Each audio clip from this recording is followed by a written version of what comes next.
കൊല്ലം പരവൂരിൽ മകനെ മദ്യലഹരിയിൽ വെട്ടിക്കൊല്ലാൻ ശ്രമം. ചൊവ്വാഴ്ച വെളുപ്പിന് 2 മണിയോടെയാണ് സംഭവം.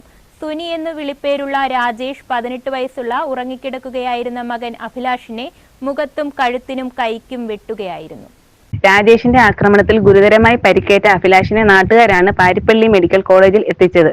വെട്ട് ഗുരുതരമായതിനാൽ അവിടെ നിന്നും തിരുവനന്തപുരം മെഡിക്കൽ കോളേജിലേക്ക് കൊണ്ടുപോവുകയായിരുന്നു. രാജേഷും ഭാര്യയും മകനും മകളുമാണ് അവിടെ താമസിച്ചിരുന്നത്. കഴിഞ്ഞ ദിവസം വീടിന്റെ പണിക്കായി 35,000 രൂപ മുനിസിപ്പാലിറ്റിയിൽ നിന്നും കിട്ടിയിരുന്നു.